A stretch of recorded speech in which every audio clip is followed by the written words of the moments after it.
Happy Easter, man. Happy Easter, dude. Christ is risen. Yes, he is. Yes, he is. And I feel like a lot of times, I feel like lately a lot of people don't even say Happy Easter anymore. Yeah. Or if they do, it's like with the bunny. And Yeah. I feel like Merry Christmas gets a lot more, which isn't even a lot, Yeah. but it gets a lot more than Easter. Yeah. But Easter is like the one that's supposed to be Yeah. like the big one. Like this is what Christianity is about. Like Yeah. this is the make or break of Christianity. Yeah. I think the whole Easter weekend is, like you said, that's the foundation of the Christian faith. This is what we look to. We have Good Friday, the death of Jesus Christ, and we talked about the need, why God had to send Christ to die for our sin. But at the same time, man, with the celebration of Easter is the fact that Jesus rose from the dead, that he is alive, that we worship, we praise a living God who conquered death, who conquered the grave, and it's good news. Yeah, it is. It's not some fairy tale. It's not some myth. There is actual historical evidence backing this up from believers and non-believers. There's so many things. There's so many different things that align together to make this true. And that is what we can base on that too. So it's not just like, oh, it's in the Bible. No, there's actual historians who document Jesus.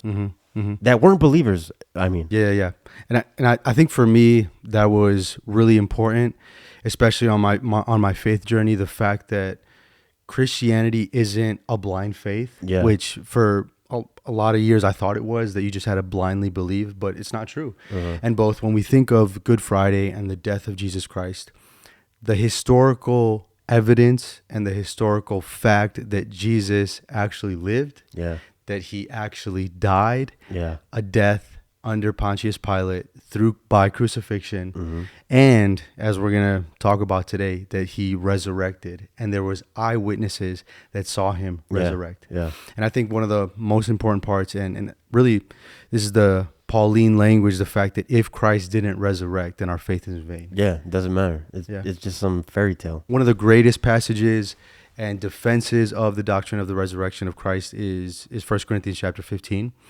And Paul is reminding these Corinthian believers of the fact that it was resurrection, that Christ truly resurrected, and also the implications of that. And so, when I think of the resurrection of Jesus Christ, I immediately think of 1 Corinthians chapter 15. And really, one of my favorite gospel summaries is in 1 Corinthians 15, where in verse 3 he says, "For I delivered to you as of first importance what I also received, that Christ died for our sins in accordance with scriptures, that he was buried, and that he was raised on the third day in accordance with the scriptures." Not only is that the Easter message, that's the good news, that's the gospel, that Christ died according to the scriptures, was buried, and that he was raised again. I think he gives like a logical defense, but even within the historical context, and even now in the judicial system, where for something to be true, in a court of law, they always ask for witnesses. And then Paul gives us eyewitnesses who literally saw Jesus crucified, and then they saw him raised again to new life. And then Paul gives a list of over 500 people. So in verse 5, he says, "And then he appeared to Cephas, then to the 12, then he appeared to more than 500 brothers at one time, the most of them who are still alive, though some have fallen. And then he appeared to James, and then to all the apostles, and last of all, as to one untimely born, he appeared to me also." And so Paul just gives this eyewitness list of people that literally, physically, with their own eyeballs, saw the risen Jesus.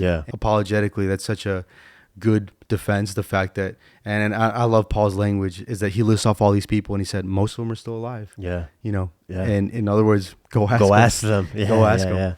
And so, man, he tells Cephas, the apostles, over 500 people. And I thought just an interesting thing was the fact that he lists off James, Jesus' brother, and the fact that he was saying, James eventually not only becomes a believer in his brother, but imagine James growing up with Jesus and then dedicating his life to the proclamation that his brother was truly the Son of God, was truly the Messiah. And, so just the fact that Paul would go out of his way to mention that listen, even his brother, who he saw him grow up and eventually becomes this important figure in the early church, he dedicated his life to this, and he truly believed it. And so, yeah, just the fact that there is this historical evidence that Jesus actually was raised from the dead. Yeah. And I know like a lot of people like to think that, oh, well, maybe Jesus wasn't killed or he didn't die. Yeah. And that's a reason, or that's like an explanation of like, he didn't really die. So he just healed from his near death experience. But in 2-3 days, like how is that possible? The next day or whatever, like that isn't possible at all, because one thing we know is like the crucifixion, to go through that, and then like all of the things that he went to, the beatings, I forgot what it's called, but I think it's like the cat's tail or something, the whip that they would use, something like that, had spikes at the end, would get stuck on their skin and rip off. They would pull it off, right? Like Jesus was badly beaten. So where would all of the scarring be? Where would all of the blood loss be? So a lot, because I've heard that people say that he didn't really die, but no, yes, he did die. Romans knew how to kill. Romans knew how to kill people, and the crucifixion was a torturous, brutal type of death. And to make sure that he was dead, they also speared him. Like towards the end, at the very end, to make sure that he did die. So that claim is not true, and I like how 500 people saw this, plus more. They saw this, so there were witnesses there, like you said, at the crucifixion, and then he shows himself to all of these people. There's no way, there's absolutely zero chance that he did not die. He did die. And really, even skeptics, atheists, scholars, historians would also attest to the fact that historically he lived, and that he died by crucifixion under Pontius Pilate. And but yeah, I think the beauty of Easter, and so we see how tragic Friday is. He dies a brutal death that we deserved. He's buried, but then the good news is that Sunday's coming. And that he is gonna rise just as he said he would, and then he does.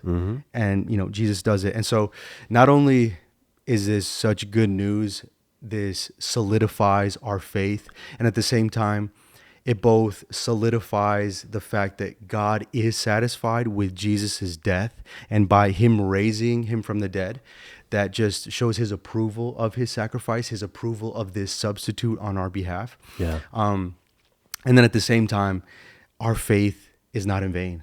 So if Jesus wouldn't have resurrected, if he would have stayed dead, then Christianity is meaningless. Jesus, one, is a liar. He couldn't do what he said he was going to do. Sins aren't atoned for, and we have no hope. But the good news of the gospel and the good news of the message of Easter is that he did.